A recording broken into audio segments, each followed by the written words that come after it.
السلام عليكم ورحمة الله تعالى وبركاته. أهلا بكم خوتي في القناة، إن شاء الله كامل تكونوا بخير وعلى خير يا رب العالمين.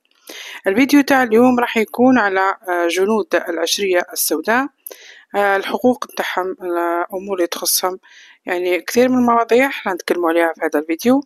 أولا نقول لكم مرحبا بكم، ما تنسوناش بدعم القناة، تفضلوا يا صاحبي نعملوا لنا بصمة على الفيديو، اشتركوا في القناة لو أول مرة تزورونا، فعلوا الجرس باش يوصلكم كل جديد.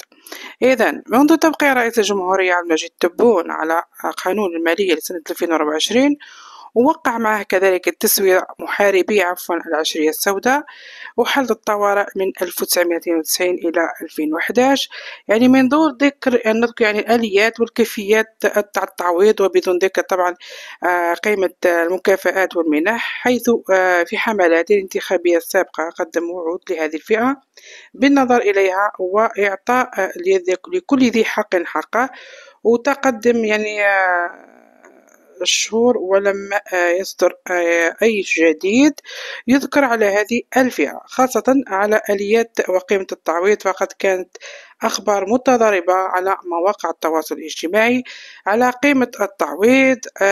كان اللي قال الرابع 80 مليون، كان اللي قال الشهرية 4 ملايين، على حسب يعني تصريحات بعض النشطاء. ممكن يعني تكون الإعلان تاعها قبل 20 أوت، ولا وراء 20 أوت، ولا قبل الانتخابات يعني بأيام، ولا بعدها، يعني لازالت هناك يعني ما كانش حاجة يعني باينة.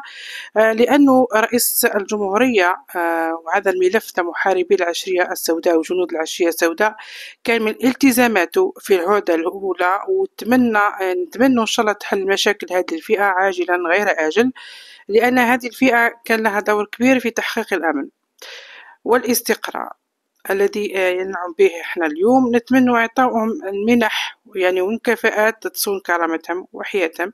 وحسب النشطاء أنه تم استدعاء 10,000 شخص لتسوية الملفات تاعهم، لكن ليس هناك خبر رسمي أو حاجة تثبت أو مصدر رسمي يعني صحيح. نتمنى إن شاء الله أي حاجة جديدة راح نجيبها لكم.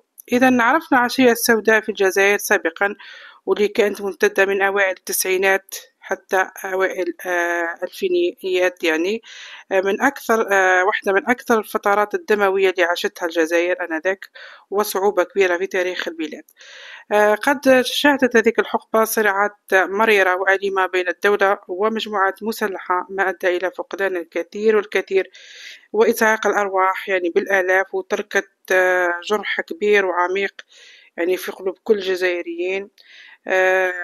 اليوم تتصدر تسوية محاربي العشية السوداء عناوين هذه الفئة كنقطة حاسمة يعني نحو تحقيق المعالجة الوطنية واستفادة الاستقرار. بدأت يعني في العشرية السوداء عقب إلغاء انتخابات العام 1991 التي كانت لصالح الحزب الإسلامي آنذاك. أدت هذه الخطوة إلى تصاعد يعني غير مسبوق وصراع بين الحكومة وجماعات مسلحة، وبلغت ذروتها يعني في عملية إرهابية دموية وتفجيرات واغتيالات يعني عشناها في هذا الوقت، لن أنساها أبدا.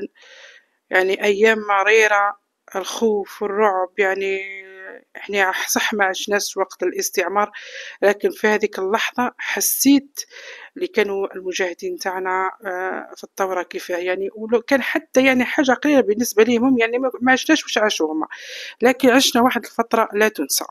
إذا هذيك الفترة عشنا عدم استقرار، وهذا أثر سلبا على البلاد، وعانت الجزائر وشعب الجزائر آنذاك فترة العنف والفوضى يعني تأثر الجميع بالجوانب الحياة في ذاك الوقت في الجزائر. وهذا ما زاد الدولة الجزائرية إصرارا، يعني كان هناك حكماء أرادوا باش يعالجوا هذا الأثر والصراع اللي كان يعني في هذاك البلاد في ذاك الوقت، لقاو حلول باش يخرجوا من هذه الأزمة العويصة من خلال سياسات تهدف للمصالحة الوطنية. وحقيقة بدأت هذه الجهود تأتي ثمارها بشكل رسمي، وقد تم إطلاق قانون هو قانون المصالحة الوطنية، اللي كنت نشوف فيه قانون يعني رائع، رغم أنه الشيء اللي فات والناس راحت يعني على جال هذا الوطن للأسف، لكن كان قانون يعني حكيم وفي وقته. سنة 2005 الذي كان نصه تقديم العفو للمقاتلين بشرط إلقاء السلاح وتخفيف العقوبات على من تورط في العنف. وش كان ينتظر الجزائر تحديات كبيرة فيما يتعلق بالعدالة بالذاكرة الوطنية التي بقات في ذاكرة كل الجزائريين، ولم تكن سهلة أبدا رغم الكلمات، لكن الواقع حاجة واحدة أخرى خلاص.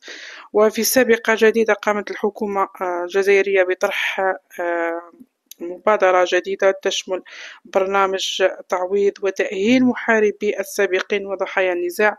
تهدف هذه المبادرة إلى تقديم دعم نفسي واجتماعي للمتضررين يساهلوا وتسهيل عملية إدماجهم في المجتمع. وقد تم تشكيل لجان خاصة للنظر في القضايا الفردية وتقديم حلول عاجلة وتسوية ملف العشرية السوداء. وهذه الفئة قد تكون مفتاحا لتحقيق الاستقرار طويل الأمد في الجزائر نظرا لخبرتهم من خلال معالجة عدة نواحي من النفسية الاجتماعية التي ترك الصراع لها أثرا سلبيا. ويمكن أن هذا الألم يجمع أو هذا الأمر يجمع شمل الأمة ويبني مجتمع أكثر تماسكا. وكلما كان التنفيذ لهذه السياسات بشكل فعال قد تساهم بشكل كبير في تحسين علاقات المجتمع والحكومة وتعزيز الثقة في المؤسسات. وهذه خطوة هامة بالنسبة لمحاربي العشرية السوداء.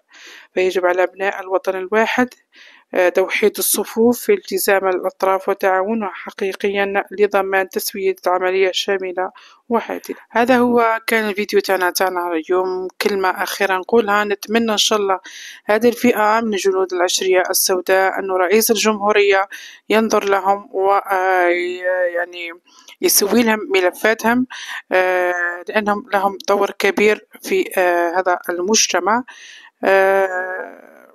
نتمنى إن شاء الله تحل المشاكل في أقرب الآجال. نتمنى إن شاء الله التوفيق لكل من يكون رئيس لهذه الوطن الغالي، أيا كان من يكون. نتمنى إن شاء الله يشوف لهذا الشعب ويعني ويسمع مطالبه، يسمع نداءاته. ولما يكون الرئيس بجنبنا احنا أكيد نكونوا بجنبه. وفي الأخير نقول تحيا الجزائر، والسلام عليكم ورحمة الله تعالى وبركاته.